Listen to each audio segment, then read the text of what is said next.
rich by the time I was 31. Here's the best advice I give my teenage friends. It was easy. What can I tell you? It was hard? No, it was easy. I'm a millionaire by 31. Let me tell you how I did it. I got 3 reasons why I got rich by the time I was 31. Let me give you those. Here's number 1. I lived in America. I mean, how lucky can you get? America's easy. That's why everybody wants to come here.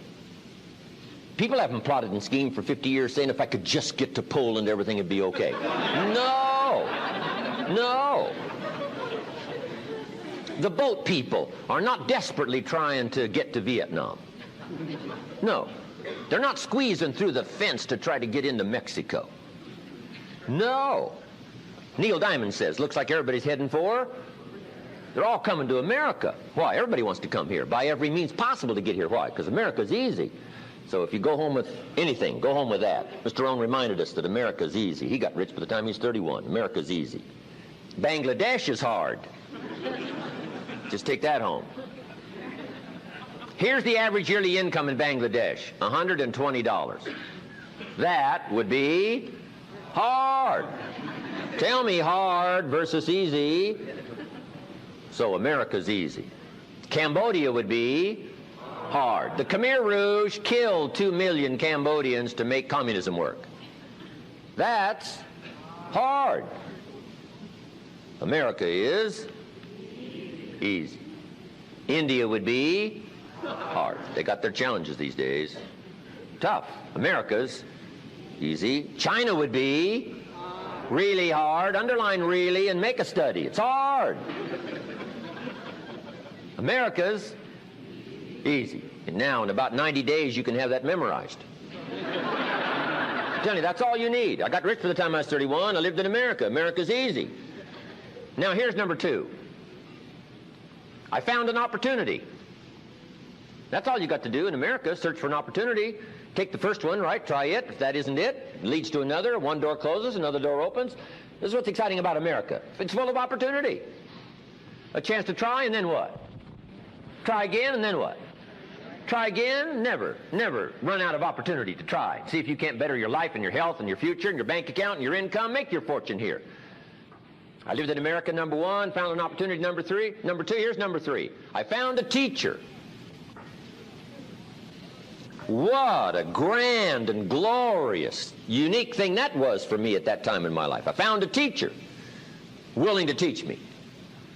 And his teaching came in 2 parts. Here's what it was, very simple. Number 1, Mr. Rohn, you have evidently messed up between ages 19 and 25. Now, I could understand that, but he didn't leave me there. He said, now here's the answers on how to change it all, the next 6 years, so that the next 6 years won't be like the last 6. What an incredible teacher. Taught me how to have a whole brand new 6 years. First 6, what? I messed up. Second 6, what? I got it right. Second 6 years, I became a millionaire. During that second 6 years, the government was about the same. I'm telling you. Interest rates were about what? The same. The pay scale was about what? The same. Lord knows my negative relatives were the same. Circumstances were about the same. The economy was about the same. The unions and their philosophy was about the same. What was going on around me was about the same. Then how come I got rich that second 6 years? I was not the same. I changed.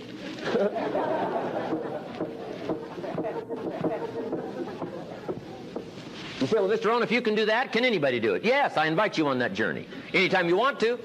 You can stay the same so that the next 6 years will be like the last 6. Take a look at the last 6 years. And I'm telling you, the next 6 years of your life is going to be like the last 6. Unless you want to count on this short list that we call not much list. Most everybody's counting on this not much list. What if all of your negative relatives turn positive? What would that do for your future and your fortune? What? Not much. Not much. What if prices came down a little? What will that do for your future? I'm telling you, not much. If the economy gets a little better, what will that do? Not much. Now that the Democrats are in power, what's that going to do for your future? Not much. We could get a good debate going here. If the Republicans would have stayed in power, what would that have done? Not much. Hey, we could get a good debate going here. I'm telling you, it's a not much list. If you don't make plans of your own, guess what? You'll probably always fit into someone else's plans. Guess what someone else may have planned for you?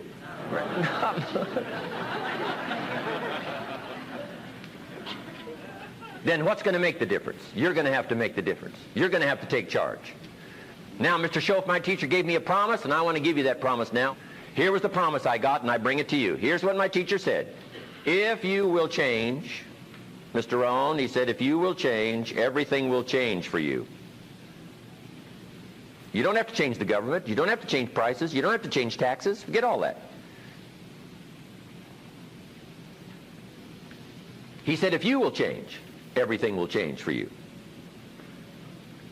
And the first thing you start changing is what? Your philosophy. You start changing your mind. You start changing how you think. You start picking up new ideas and information.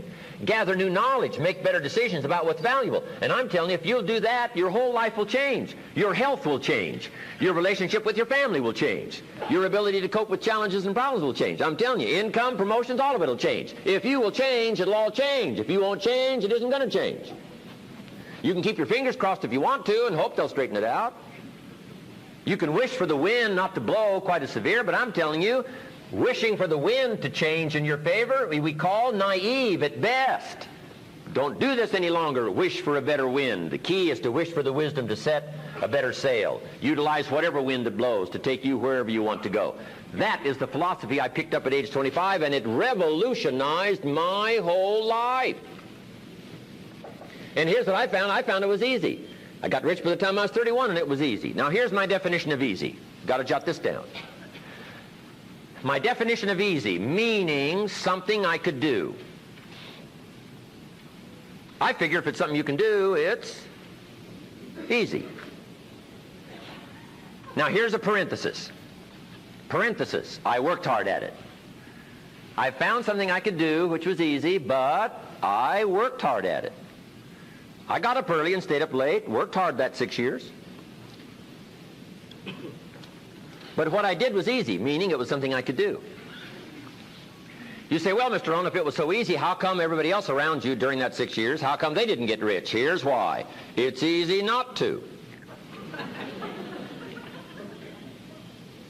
How else would you describe it? That's it. You say, no. For all of the rest of them, it was hard for them and it was easy for you. That's not true. You couldn't debate me on that in front of this intelligent audience. But here's the challenge. Let me give it to you in a philosophical phrase. I tend to be a little philosophical. Here it is. The things that are easy to do are also easy not to do. That's the difference between success and failure.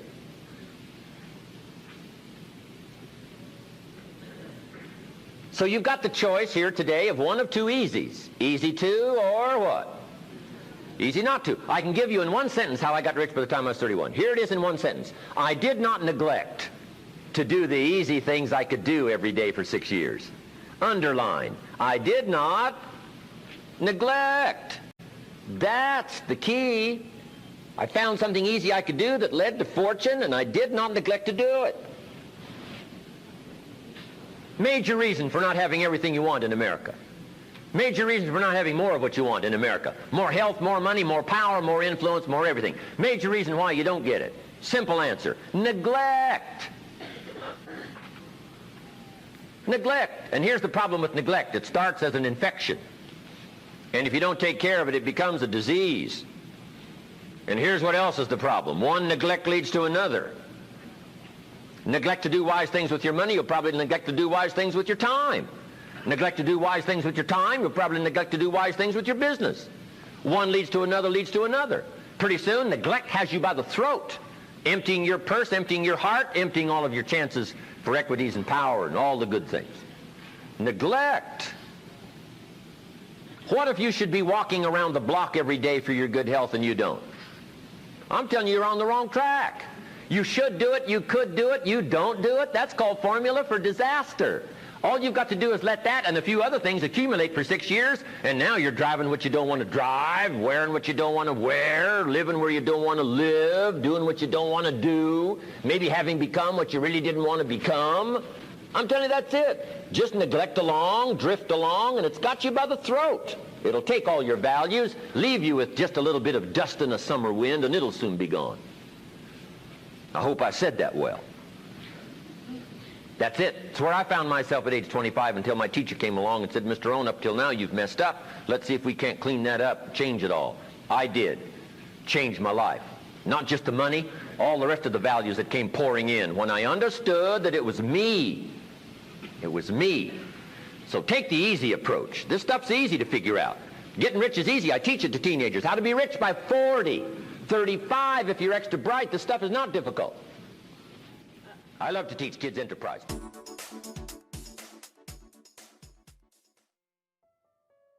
I used to wonder why two people could work for the same company, one make twice as much money. Now see, that used to puzzle me. And maybe they were the same age, graduated from the same school, live in the same community, work for the same company, with the same products and the same services. They've got the same traffic, the same problems, and one makes $1,000 a month, the other one makes $2,000 a month. Now that was my puzzling question. Why would this long list be the same and the money twice as much? I asked, what's the difference between $1,000 a month and $2,000 a month? And I don't mean $1,000 a month, right? I could figure that out. But what makes the difference? Why would one person do twice as well, 3 times as well? Speaking economically. Now I know there's more than one way to do well. I understand that. But in this little narrow area called compensation, what's the difference? Well, back then, with my faulty thinking, I'm trying to reason it out. I thought, well, maybe time makes some of the difference, right? Some people do better because they have more time. I used to say, Harold ought to be able to do well. He's got a lot of time. If I had all of Harold's time, I could do well. Now, that's got to be dumb, right? Number one, you can't get somebody else's time. A guy says to me one time, he says, you know, if I had some extra time, I could make some extra money. I said, then forget it. There isn't any extra time.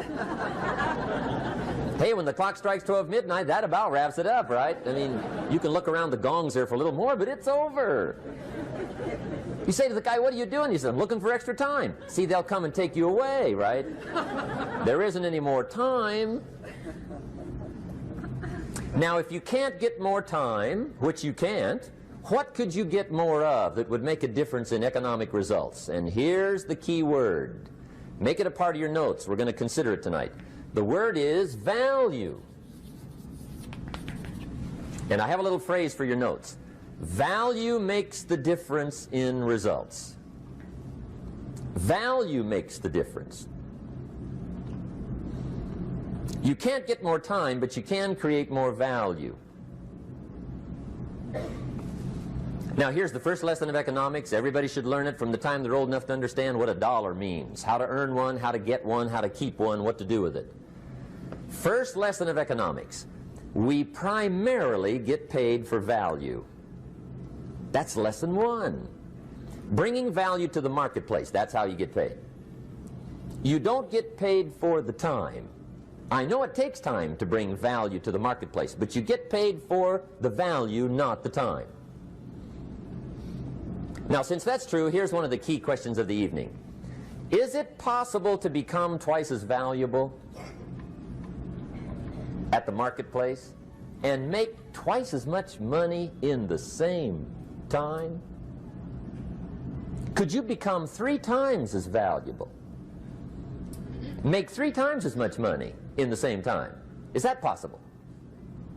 The answer is yes, if.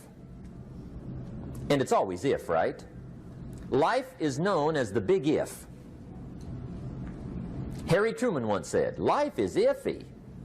How true. And here's the big if. We're going to consider it tonight. It's possible to do much better at the marketplace if you go to work primarily on yourself. And that's the theme of our seminar tonight. Learning to work primarily on yourself.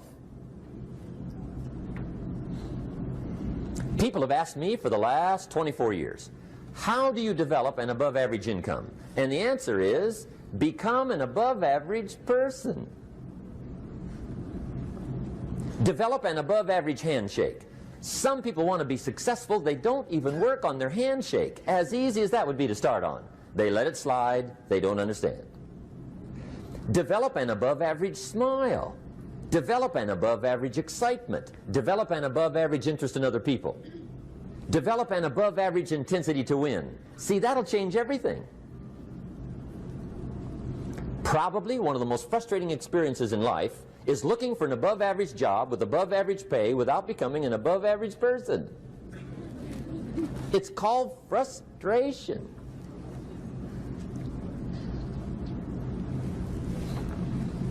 And Mr. Schoaf gave me probably the greatest clue he gave me when I first met him. He said, Jim, if you want to be wealthy and happy the rest of your life, just learn this lesson well. He said, learn to work harder on yourself than you do on your job.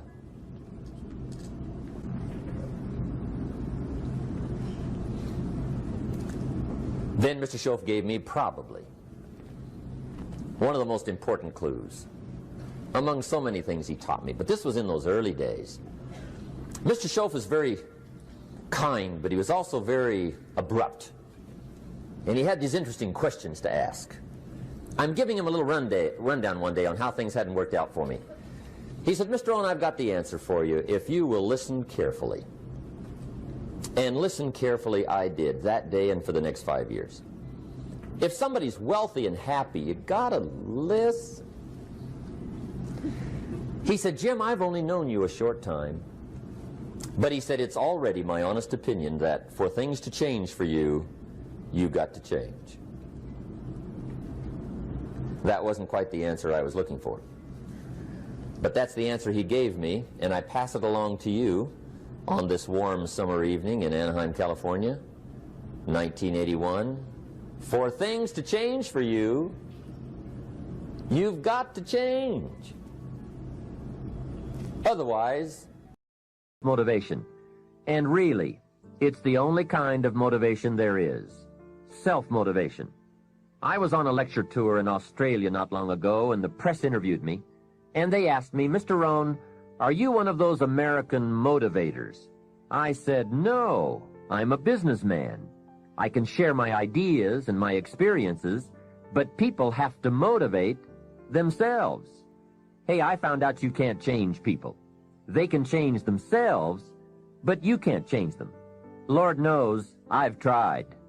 I had a super group of salespeople back in those early days, and I said, I'm going to make them successful if it kills me. Guess what? I almost died. You can't do that. In management, we learn good people are found, not changed. If you want good people, you have to find them. That's the best answer I can give you. If you want motivated people, you have to find them, not motivate them. The first rule of management is don't send your ducks to Eagle School. Why? Because it won't work. I've tried it all. I picked up a magazine not long ago in New York, which had a full-page ad in it for a hotel chain. The first line of the ad read, "We do not teach our people to be nice." Now that got my attention. And the second line said, "We simply hire nice people." I thought, what a clever shortcut. Motivation is a mystery. Why some people are and some are not. Why does one person in sales see his first prospect at 7 in the morning, and the other salesperson sees his first prospect at 11 in the morning? Why would one start at 7 and the other start at 11? I don't know. I call it mysteries of the mind. I give a lecture to 1,000 people. One walks out and says, I'm going to change my life. Someone else walks out with a yawn and says, I've heard all this stuff before. Why is that? Why aren't they both affected the same? I don't know. I call it mysteries of the mind. A wealthy man says to 1,000 people, I read this book, and it started me on the road to wealth. Guess how many people of the 1,000 go out and get the book? Answer, very few. Isn't that incredible? Why wouldn't everyone go get the book? It's called mysteries of the mind. To one person you say, you better slow down. You can't work that many hours, do that many things, go, go, go. You're going to have a heart attack and die. And to another person you say, when are you ever going to get off the couch? What is the difference? Why wouldn't everyone strive to be wealthy and happy? I don't know. It's a mystery. So be self-motivated. Don't give that job away to someone else.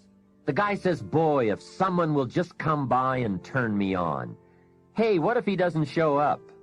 You've got to have a better plan for your life. Since you're self-motivated, and I would assume that you are, and now you're investing your time to gather good ideas for more success, I want to share the best of what I've learned and experienced in my life. You deserve the best I have to give, and more. But I will offer you a few major ideas that have really made a difference in my life, financially and otherwise.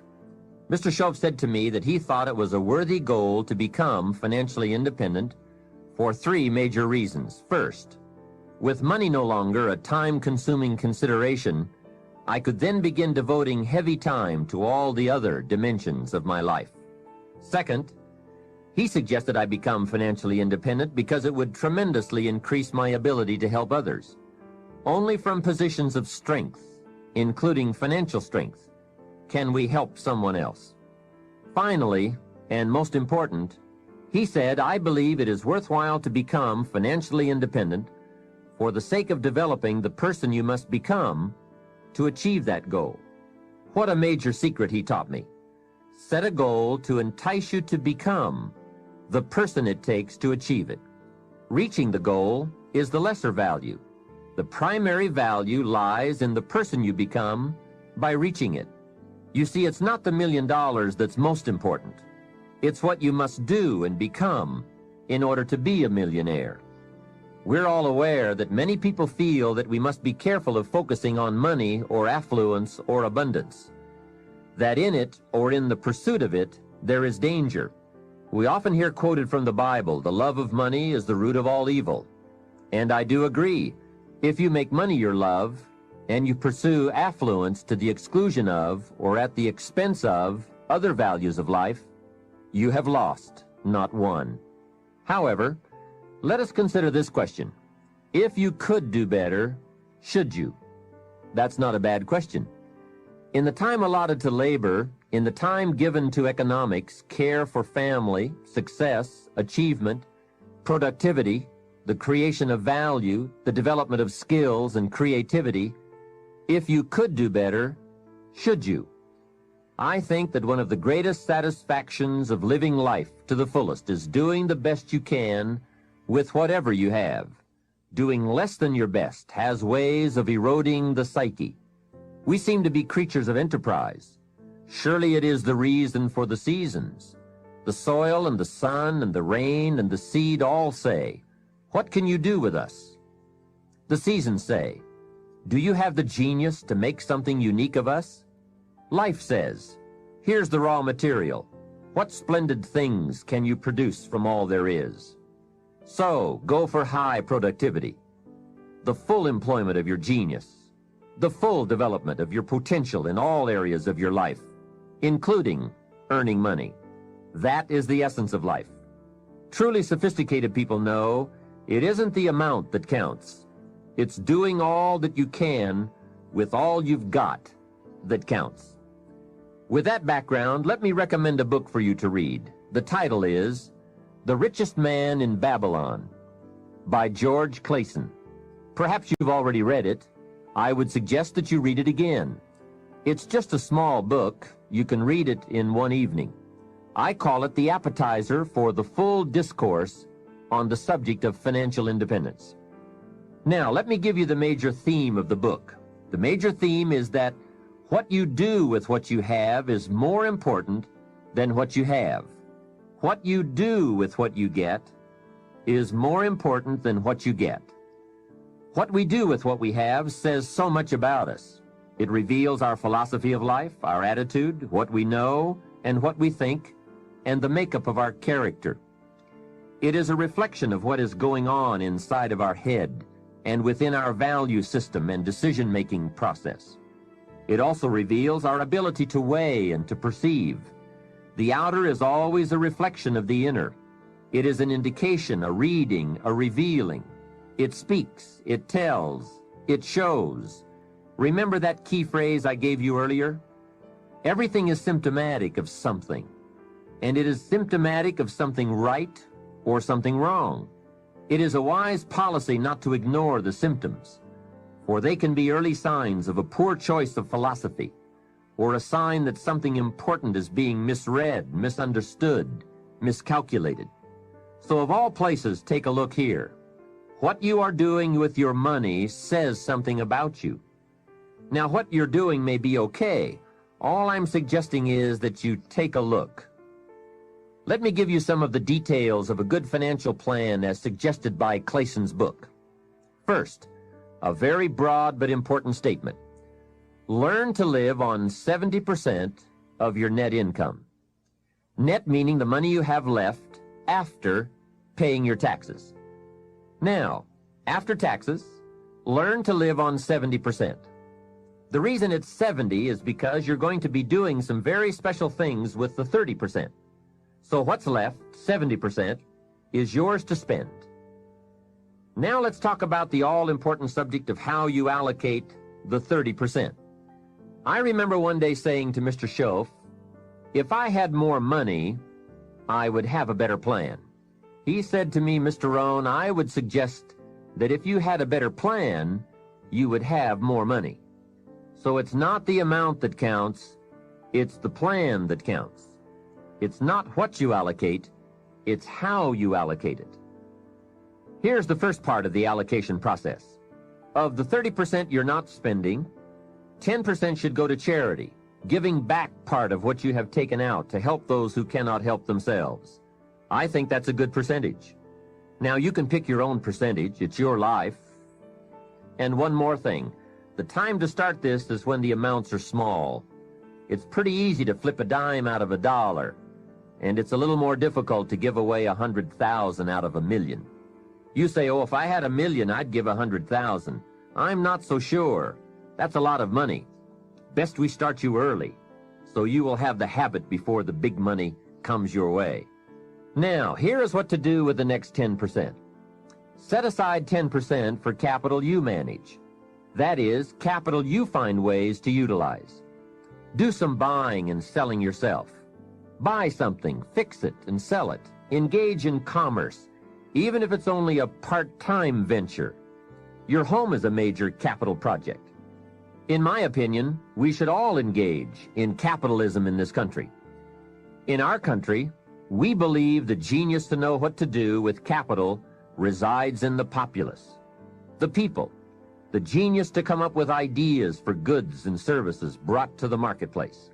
It has built a dynamic enterprise known as capitalism and has created opportunities in abundance. And again, remember this thought. The best time to teach capitalism is when a child is old enough to be stimulated by ideas for goods and services. Kids learn the concept of performing services in exchange for capital early, right? They mow the lawn, help in the house, earn an allowance, but take it a step beyond that, as soon as possible. They will pick it up fast. Kids ought to have 2 bicycles, one to ride and one to rent. It doesn't take much to be in business. It doesn't take $1 million. And the same business principles apply whether it is a bicycle business or General Motors. Show kids how to buy a bottle of soap for $2 and sell it for $3. Right in the neighborhood. It's called capitalism in action. Profits, products, and services brought to the marketplace. It is most exciting once you understand the mechanics and the dynamics. It's the stuff of which fortunes are made. You see, the only danger in capitalism is if capital gets in the hands of too few people. As long as it is in the hands of the many, it is a dynamic force for profitable and exciting enterprise. Now here is another thought for your notes.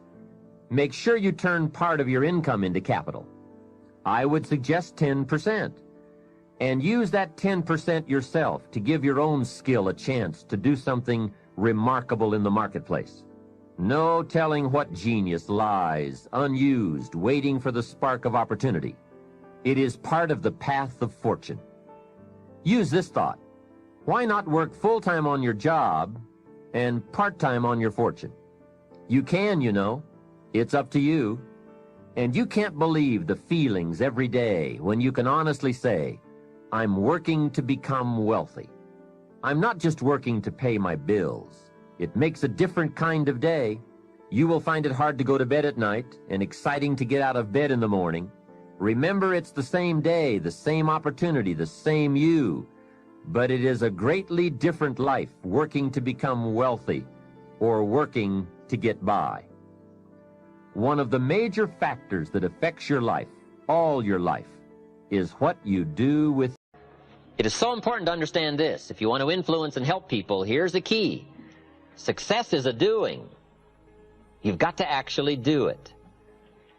Activity is high priority in the life process to try to get maximum benefit out of what we have available.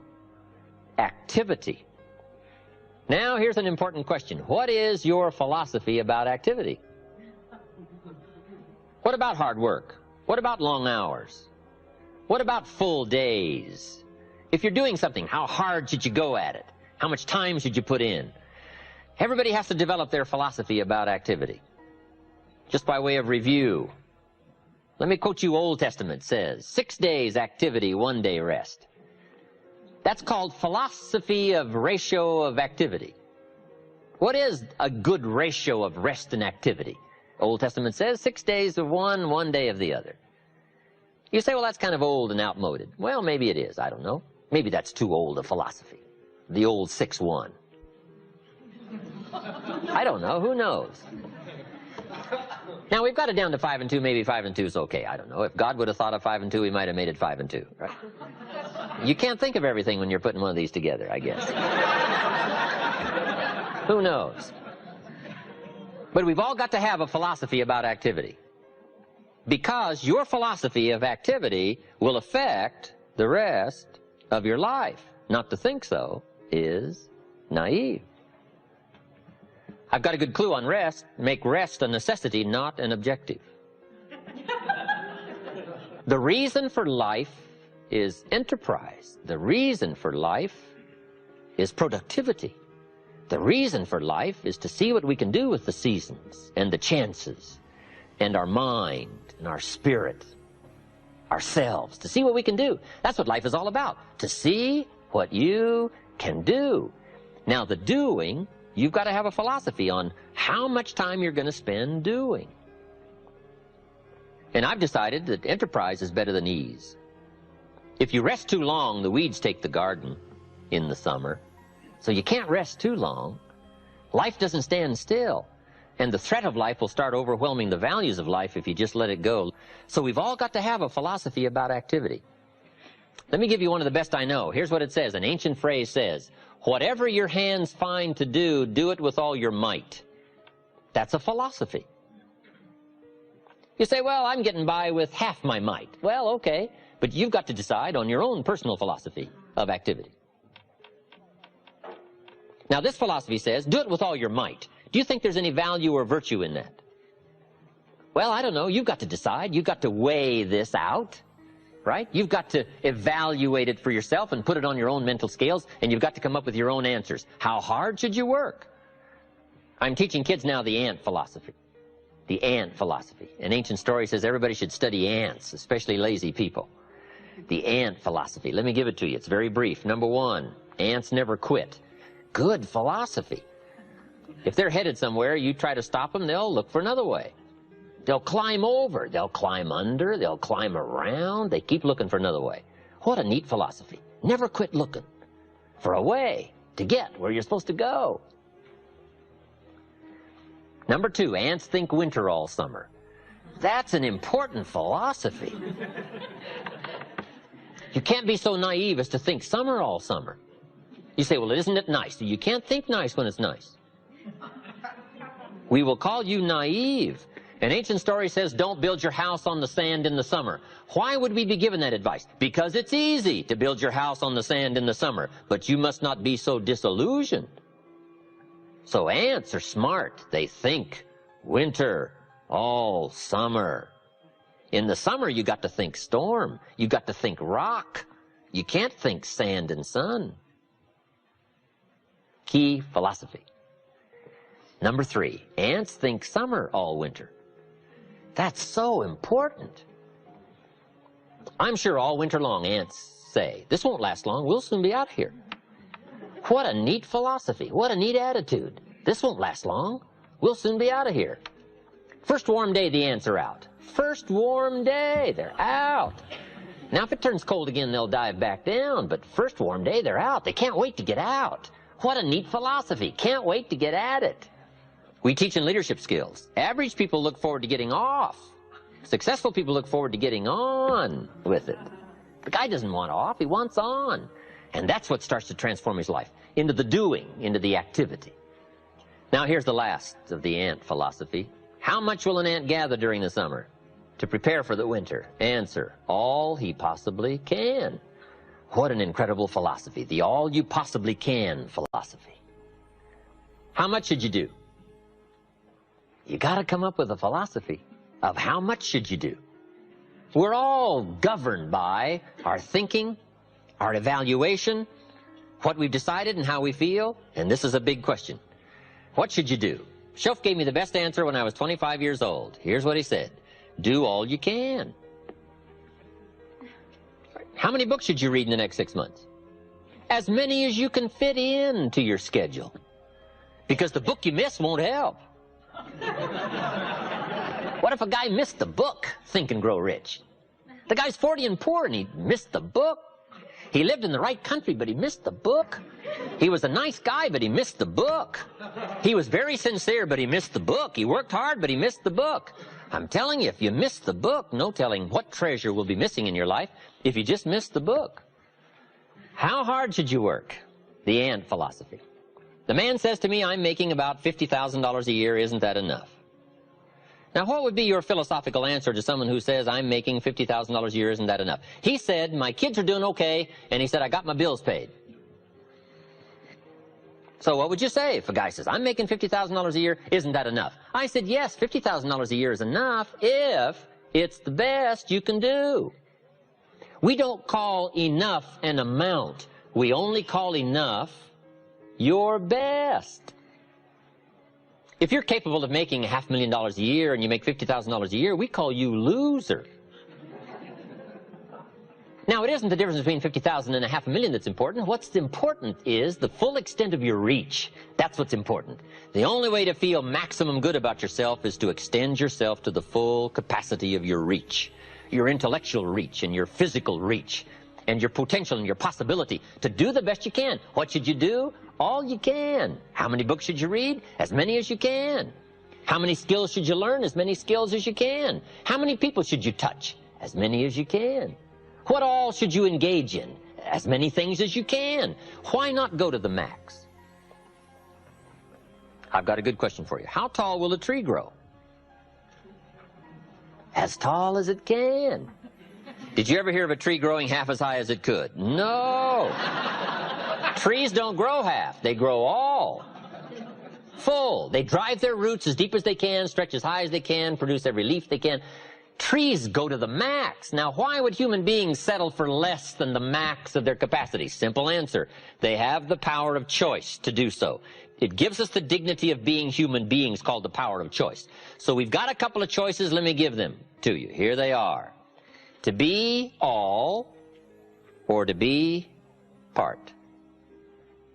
Now, this is a philosophical discussion.